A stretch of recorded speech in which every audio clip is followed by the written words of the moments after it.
Dari ASN kita naikin levelnya ke pejabat ya. Oh iya. Di negara yang katanya kaya sumber daya, yang melimpah justru sumber gaya. Di saat rakyat kerja dari pagi, ketemu pagi, pejabat kerjanya ngetes kursi, empuk mana ya, kursi menteri apa kursi jet pribadi? Baru-baru ini Pak Bahlil Lahadalia, Menteri SDM enak sekali duit melimpah. Pergi bareng keluarga ke Solo. Iya, ke Solo doang tapi naik jet pribadi. Beda kelas bos, kalau rakyat ke Solo nungguin tiket promo. Promonya habis diborong calo. Mentok-mentok naik mobil atau motor yang harus sering cek tekanan ban.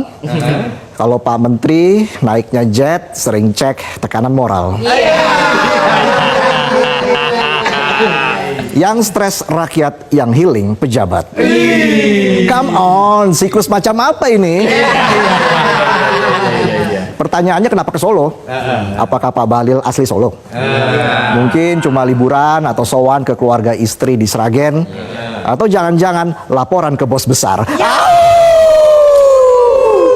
Gaya hidup mewah pejabat nggak berhenti di Pak Bahlil. Ada juga pejabat daerah yang belum selesai dengan dirinya. Bahkan ada yang flexing makan steak berlapis emas. Nggak cuma kenyang, mengkilap tuh lambung. Kalah Mas Antam. Pejabatnya makan steak dilapisi emas. Padahal warganya makan nasi lauk gorengan dibungkus koran bekas. Kenyang enggak, hatinya panas. Mana ada berita korupsi lagi di korannya? Bisa aja saya aja bisa. Sementara itu di semesta rakyat yang kerja di PHK, yang dagang sepi pembeli, yang narik ojol lebih sering pesen kopi dibanding dapat notifikasi. Ekonomi lagi susah, rakyat kerja keras, pejabat mikir keras, mikirin caption liburan pakai jet pribadi, dibalut narasi, kami dekat dengan rakyat. Hello. Dekat dari mana? Rakyat kerja sampai rebahan di jalan, pejabat gayanya ketinggian sampai lupa daratan. Ya, mirip-mirip tulisan di belakang truk, kerja sedikit, yang penting gaya selangit. Rakyat sulit, lanjut pamer outfit. Ats nggak nih outfitnya? Rakyat tuh nggak butuh naik jet. Rakyat cuma butuh harga barang nggak meroket. Rakyat juga nggak butuh daging dilapisi logam mulia. Yang dibutuhin itu jaminan pas tanggal tua nggak ngutang tetangga.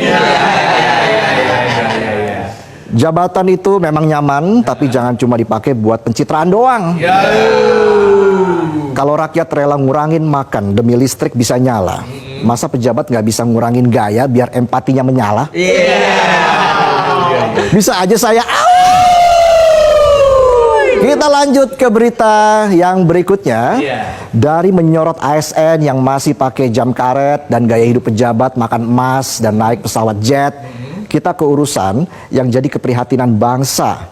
Mau bapak-bapak baby boomer sampai Gen Z. Apalagi kalau bukan korupsi. Yang udah kayak stripping sinetron, gak kelar-kelar ini kayaknya korupsi. Di saat negara lain kejar koruptor sampai ke liang kubur, di sini dikasih remisi. Diusulkan ada amnesti dan abolisi. Ditambah ruang tahanan VIP, kasur empuk, ada AC biar adem kayak di Antartika. Belum lagi jaminan keamanan keuangan keluarga. Tolong jangan ganggu anak dan istrinya ya. Banyak tokoh agama mengingatkan bahwa korupsi itu dosa besar. Tapi di negeri ini biasa-biasa aja tuh, ya. Dosa koruptor kalah sama dosa lupa kasih like ke story temen. Mana negornya di DM lagi? Orang gila mana yang habis ngomel di DM lanjut ke WA? Korupsi bisa dinego, hasil korupsi bisa diwariskan. tapi rasa keadilan rakyat masih digantungkan. Kayak RUU perampasan aset. Katanya hukum harus adil, kecuali keluarga koruptor jangan ikut dimiskinkan.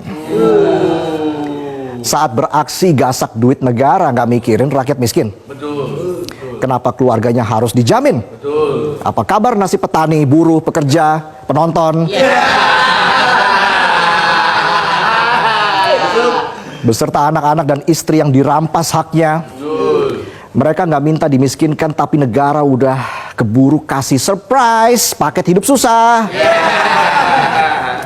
Yang nyolong satu orang, yang nikmatin satu keluarga, yang rugi se-Indonesia Raya.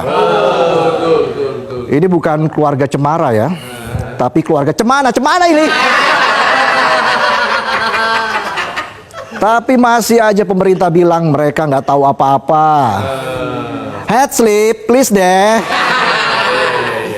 Nggak tahu apa-apa, tapi bisa beli apartemen mewah. Nggak tahu apa-apa, tapi kuliah anak di Eropa. Ditambah flexing OOTD mewah yang seharga KP rumah. Tapi giliran utang negara triliunan, rakyat semua disuruh patungan.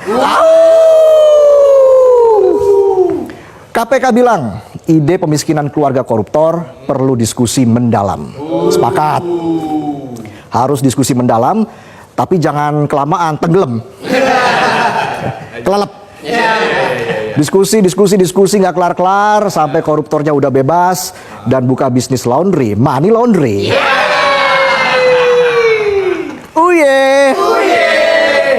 Miriplah sama RUU perampasan aset yang statusnya belum prioritas, tapi di sisi lain ada tuh RUU yang dibahas di hotel langsung gol. Disahkannya cepet banget. Jadi bukannya nyelamatin duit rakyat, tapi nyelamatin jatah kawan biar tetap aman, nyaman, dan berdinas sampai ubanan. Kerugian negara akibat kelakuan kotor koruptor udah triliunan, tetapi hukuman untuk koruptor masih ringan. Kalau begini kapan takutnya koruptor? Di negara lain seperti China, Vietnam, Iran, koruptor dihukum mati. Di sini dikasih remisi, katanya remisi adalah hak asasi. Hukum koruptor di negara ini masih kayak bubur ayam ya. Lembek, tapi banyak perdebatan. Kamu tim diaduk apa tim yang nggak diaduk? Undang-undang tuh diaduk. Bisa aja saya.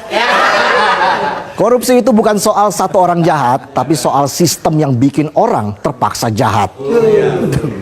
Nggak jahat, nggak menjabat. Mau jujur, hancur. Yang salah bukan cuma si tikus-tikus rakus, tapi semua mulut yang diam, semua mata yang pura-pura gak lihat, dan semua pihak yang lebih takut anak koruptor jatuh menderita daripada anak bangsa yang hidup tanpa masa depan cerah. Yang di atas tolong jangan ketinggian, cobalah menengok ke bawah. Negara ini udah terlalu lama baik sama yang jahat, dan jahat sama yang baik. Daripada mikir keluarga koruptor harus dilindungi, lebih baik berpikir bagaimana melindungi nasib bangsa ini dari tikus-tikus berdasi.